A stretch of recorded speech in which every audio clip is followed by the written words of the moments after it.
999 बुनियादी इंग्लिश अल्फाज के कोर्स की आज क्लास नंबर 9 है। दोस्तों, इस कोर्स की हम 8 क्लासेस आपके लिए ऑलरेडी अपने चैनल पर अपलोड कर चुके हैं। इसकी हर क्लास में आपको 50 न्यू रोज़मर्रा इस्तेमाल होने वाले इंग्लिश के बुनियादी अल्फाज सीखने को मिलते हैं।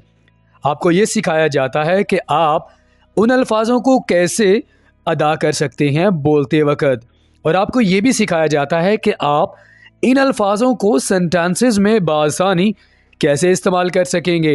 दोस्तों, अगर आपने हमारी उन क्लासेस को स्किप कर दिया है तो आपको उन तमाम क्लासेस के लिंक्स इस वीडियो के नीचे डिस्क्रिप्शन में बासानी मिल जाएंगे। आपने इस सबक के नोट्स हर हाल में अपने मोबाइल या लैपटॉप में डाउनलोड करने हैं। उसके लिए आपको वीडियो के नीचे दिए गए लिंक पर क्लिक करना होगा। अगर आप हमारे इस चैनल पर न्यू हैं तो हम आपसे रिक्वेस्ट करेंगे कि आप हमारे चैनल इल्म को ज़रूर सब्सक्राइब करें और साथ में बेल आइकन को प्रेस कर दें। तो चले फ्रेंड्स, हमारे आज की क्लास नंबर 9 का आगाज़ करते हैं। दोस्तों, हमारे पास सबसे पहले वर्ड आ जाता है ठंडा करना। ठंडा करने के लिए इंग्लिश में जो हम वर्ड यूज़ करते हैं वो है फ्रीज़। फ्रीज़ का माना क्या होता है? ठंडा करना, यानी फ्रिज में रख के किसी भी चीज़ को ठंडा करना। फॉर एग्जाम्पल, आप ये कहते हैं कि मैं इन सेबों को ठंडा करना चाहता हूँ। I want to freeze these apples. दोस्तों, अगर हम किसी पहले से जो चीज़ ठंडी की जा चुकी है उसके लिए जो हम इंग्लिश में वर्ड यूज़ करेंगे वो है फ्रीज्ड। तो आखिर में आप डी लगा देंगे तो इसका माना क्या होगा? फ्रीज्ड एप्पल्स, फ्रीज्ड कर्ड, ठंडी की हुई दही। तो अगर आप किसी चीज़ को ठंडा करना चाहते हैं तो आप फ्रीज़ का वर्ड यूज़ करेंगे। अगर कोई चीज़ पहले से ठंडी की जा चुकी है तो आप उसके लिए जो वर्ड यूज़ करेंगे वो है फ्रीज्ड। जी, आगे मूव करते हैं। पकाने को इंग्लिश में बेक कहते हैं। आम तौर पर आपने शॉप्स पे लिखा हुआ देखा होगा बेकर्स। वो बेकर इसीलिए लिखा हुआ है क्योंकि बेक का माना होता है पकाना, तो वहाँ पर वो चीज़ों को बना कर रखते हैं, पकी हुई चीज़ें वहाँ पर मौजूद होती हैं। ठीक है, तो बेक का माना क्या होता है? पकाना। I want to bake a bread, मैं एक रोटी पकाना चाहता हूँ। बुनियादी तौर पर को इंग्लिश में मेनली कहते हैं। अच्छा दोस्तों, मेनली की जगह पे हम एक और वर्ड का यूज़ भी कर सकते हैं, बेसिकली। ठीक है, तो बेसिकली और मेनली दोनों वर्ड में कोई डिफरेंस नहीं है, आप दोनों को बोलते वक्त इस्तेमाल कर सकते हैं। Basically I am from Multan, बुनियादी तौर पर मैं मुल्तान से हूँ, या mainly I am from Multan. ठीक है, सपुर्दगी को इंग्लिश में डिलीवरी कहते हैं, और अगर आप इसे एज ए वर्ब यूज़ करेंगे तो इसका माना होगा डिलीवर, किसी के कोई चीज़ को सपुर्द करना। ठीक है, for example, have you delivered that package, क्या आपने वो पैकेज सपुर्द कर दिया है? और ये जो डिलीवरी बॉय होते हैं इनको डिलीवरी बॉय भी इसी वजह से कहा जाता है क्योंकि वो चीज़ों को जाके सपुर्दगी करते हैं, और मुख्तलिफ़ तरह की जो चीज़ें होती हैं ना वो जाके लोगों के हवाले करते हैं। तो सपुर्दगी को इंग्लिश में डिलीवरी कहते हैं। आगे हमारे पास वर्ड आ जाता है निकालना, विदड्रॉ। अच्छा, ये वाला वर्ड आपको ऐसे समझ नहीं आएगा। आप एटीएम पे गए, वहाँ पर जाकर अपनी अमाउंट निकलवाई, तो जो आपने अमाउंट निकलवाई है उसके लिए आप इंग्लिश में ये वाला वर्ड यूज़ करेंगे withdraw. I want to withdraw amount, मैं पैसे निकलवाना चाहता हूँ। बड़ा इंटरेस्टिंग वर्ड है, आपने हर हाल में इसको यूज़ करना है। हैरानकुन को इंग्लिश में सरप्राइजिंग कहते हैं। Surprising, this is very surprising to me, ये मेरे लिए बहुत हैरानकुन है। आगाही को इंग्लिश में अवेयरनेस कहते हैं। अवेयरनेस का माना क्या होता है? आगाही। Smokings awareness is very important, smoking की जो अवेयरनेस है, जो आगाही है, बहुत ज़्यादा ज़रूरी है।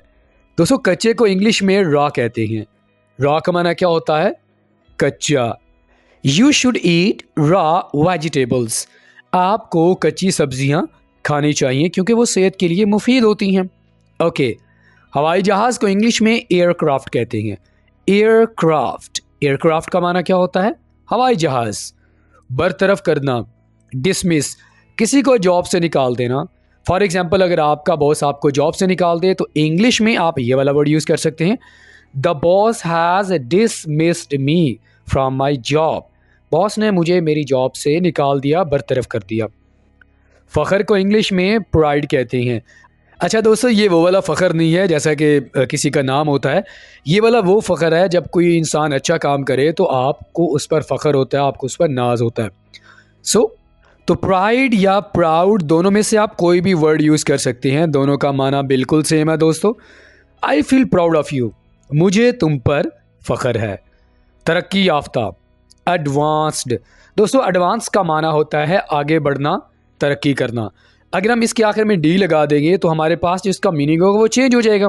तो मीनिंग क्या होगा? तरक्की याफ्ता।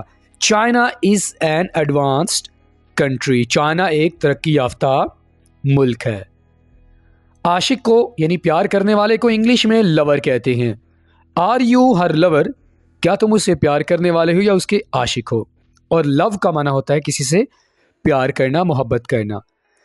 बेंच को इंग्लिश में हम बेंच ही बोलेंगे। बेंच का माना क्या होता है? बेंच यानी जो जिसमें आमतौर पर स्कूलों वगैरह में आपने देखा होगा जहाँ पर बच्चे बैठते हैं, तो उसे हम बेंच कहते हैं। ठीक है। रिसाले को इंग्लिश में जर्नल कहते हैं। जर्नल का माना क्या होता है? रिसाला, जो कि आपको वीकली या मंथली वार आपको यानी आप जिसको पढ़ते हैं जो आपके पास आता है उसे इंग्लिश में जर्नल कहते हैं। तसल्ली को इंग्लिश में सैटिस्फैक्शन कहते हैं। Satisfaction, I feel satisfaction to meet you, आपसे मिलकर मुझे तसल्ली होती है, मुझे इत्मीनान मिलता है। ऊपर या चोटी को इंग्लिश में टॉप कहते हैं। टॉप का माना क्या होता है? ऊपर या चोटी।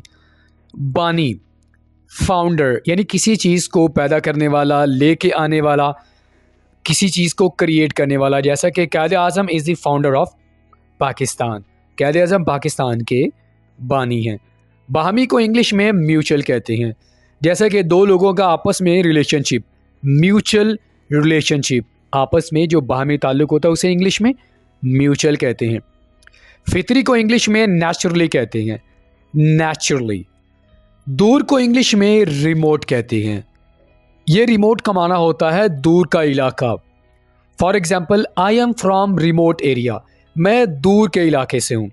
तो रिमोट का माना क्या होता है? दूर का। वक्फे को इंग्लिश में पॉज कहते हैं। इस वर्ड को आप एज ए नाउन या एज ए वर्ब दोनों तरह से यूज़ कर सकते हैं। ठीक है। हद या लिमिट को इंग्लिश में बाउंड्री कहते हैं। बाउंड्री का माना क्या होता है? हद, यानी एक ख़ास तरह की जो हद होती है उसे हम इंग्लिश में बाउंड्री कहते हैं। मासूम को इंग्लिश में इनोसेंट कहते हैं। आपने इस वर्ड को इनोसेंट नहीं बोलना, innocent. She is very innocent, वो बहुत मासूम है। इशारा करना, इम्प्लॉय।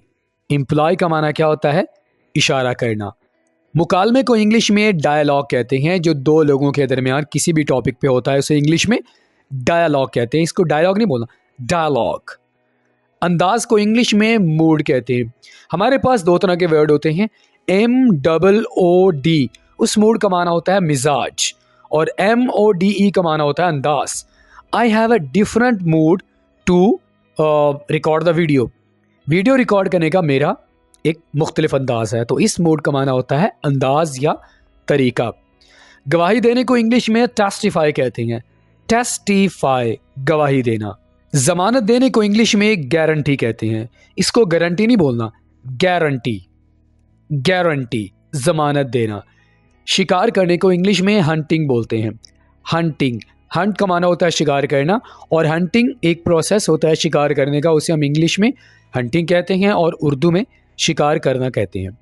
सुराग लगाने को इंग्लिश में डिटेक्ट कहते हैं।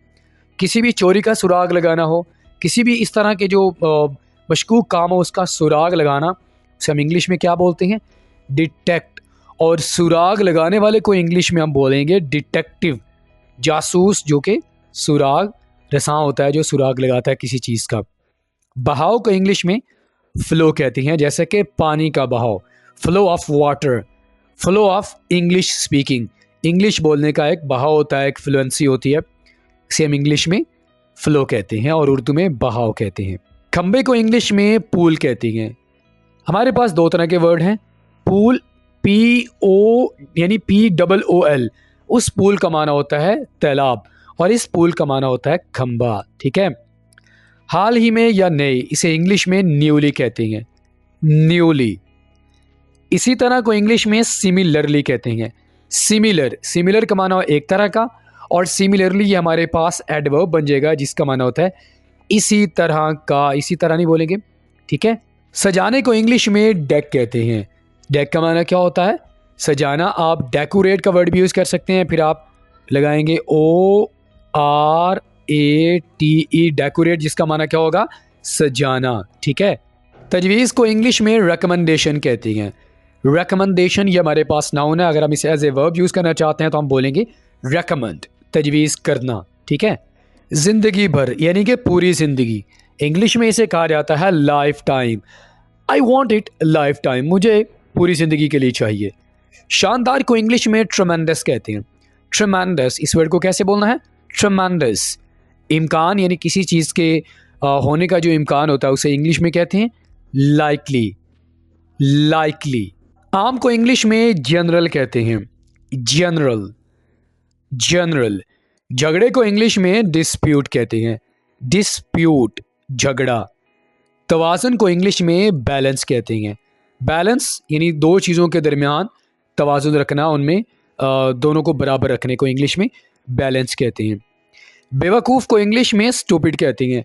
यू मस्ट बी स्टूपिड, तुम पागल होगे। मनगढ़ंत को इंग्लिश में फिक्शन कहते हैं। फिक्शन यानी ऐसी चीज़ जिसको आप खुद से बना लेते हैं, कोई अफसानवी चीज़, उसे हम इंग्लिश में क्या बोलते हैं? Fiction. This is a fictional story, ये अफसानवी कहानी है। गोली को इंग्लिश में बुलेट कहते हैं। बुलेट। अजीब को इंग्लिश में ऑड कहते हैं। आप स्ट्रेंज का वर्ड भी यूज़ कर सकते हैं। स्ट्रेंज का माना होता है अजीब, ठीक है, और ऑड का माना भी क्या होता है? अजीब। दोनों में से आप कोई भी वर्ड यूज़ कर सकते हैं। गंदगी को इंग्लिश में डर्ट कहते हैं। Dirt, there is so much dirt in my room, मेरे कमरे में बहुत ज़्यादा गंदगी है। दोस्तों, मुकाबले को इंग्लिश में टूर्नामेंट कहते हैं। टूर्नामेंट। और आज का हमारा लास्ट वर्ड है दोस्ताना, जिसे इंग्लिश में फ्रेंडली कहते हैं। We have a friendly relationship, हमारा दोस्ताना ताल्लुक़ है, और दोस्त को इंग्लिश में फ्रेंड बोलते हैं। ऑलराइट फ्रेंड, तो इसी के साथ ही आज का हमारा सबक नंबर 9 यहीं पे मुकम्मल होता है।